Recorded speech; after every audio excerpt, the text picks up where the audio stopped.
Welcome back mga teknik sa YouTube channel. May panibago na naman akong teknik sa inyong ituturo. Ngayon mga teknik, mag-aayos tayo ng spin dryer. Kasi mga teknik, ang issue nito ay hindi siya naikot. Naugong lang siya kapag ka ida-dryer. Bali mga teknik, kapag ka ganitong spin dryer, tatlo lang naman ang posibleng maging issue niyan. Wiring, capacitor, at yung motor niya. Kasi mga teknik, yung dryer ay bihira siyang masira kapag ka sa spin dryer yung timer. Bihira yan masira. Ngayon mga teknik, yun nga, hindi siya naikot, naugong lang. Kaya mga teknik, tapusin nyo itong video hanggang dulo para magka-idea kayo kung magkano magagastos. Kasi mga teknik, at sa bago pa natin ka-teknik, iniimbitahan ko po kayo na sumali kayo sa aking raffle. Pwede kayo mga teknik manalo ng libreng LCD, libreng gawa ng cellphone. Mga teknik, ang gagawin nyo lang ay magko-comment kayo kung anong problema ng cellphone nyo at kung anong kailangan ng LCD. Pagka napili kayo mga teknik doon sa ating raffle, pwede na kayong manalo ng libreng LCD at libreng gawa ng cellphone. Kaya mga teknik, ano pang hinihintay nyo? Like, share, and subscribe. Lagay ko po mga teknik yung link sa description. Kasi mga teknik, ito ay papalitan ng motor. Kasi mga teknik, yung motor niya ay sunog na, kinain na ng kalawang kasi nga nababasa. Bali ito mga teknik, yung motor nga, yan. Makikita nyo naman, pagbukas natin, binuksan ko talaga siya mga teknik para makita nyo yung loob kung ano mangyayari kapag ka nababasa ang motor ng inyong washing machine or dryer. Yan mga teknik, makita nyo, kinain na ng kalawang. Halos hindi na ito marirepair mga teknik, talagang palitin ng motor. Kaya siya mga teknik nababasa kasi yun nga, itong mismong wash niya, yung gearbox niya may leak. Pag ikot mga teknik nitong belt, titilabsik dito sa spin dryer motor.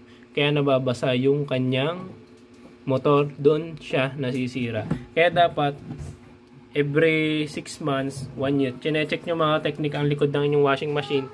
Buksan nyo siya mga teknik, tingnan nyo kung may leak yung gearbox para hindi mababasa yung motor.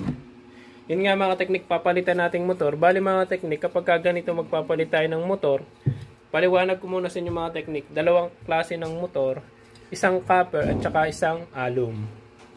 Magkaiba yung presyo nila. Bali mga teknik, yun nga, yung papalit ng gusto ng customer, sabi ko pang matagalan na, ay yung copper.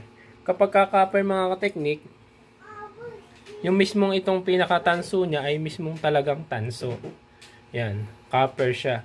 Kapag ka-alum mga teknik, ano siya, aluminum itong mismong windings niya. Yan. Alum siya. Ang kaibahan naman mga teknik, ang copper, matagal siyang uminit. Kapag ka-alum, mabilis siyang uminit. Bali mga teknik, kapag ka ganitong copper, ang singilan ko ay 1.3 kasama ng labor. Replacement dryer motor. Yan. Bali mga teknik, ikakabit lang natin to para babalikan ko kayo mga teknik para makita ninyo yung before and after. Mapalitan natin siya ng spin motor at mapakita ko sa inyo. Balikan ko kayo mga teknik. A few minutes later. Yun mga teknik, update. Nakabit na natin yung spin dryer motor yan. Inayos na rin natin ng wiring. Hindi na siya spaghetti wiring. Yan. Nakaseparate na. Tinaas natin yung capacitor para hindi siya mabasa. Plastic natin yung fuse. Yan. Malinis yung ating wiring. Yan. Para sa safety na rin ng unit. Yan. Mga boss, tatakpan lang natin to, itatry na natin, papakita ko na sa inyo kung gaano kaganda itong ating pinalit na copper na spin dryer motor. Yun mga teknik, update yan. Selyado na tong likod bago pinalitan na natin ng mga stainless bolts. Yan. Pati yung pang ilalim dito. Ngayon mga teknik, try na natin. Yan. Yan mga teknik, napaka solid.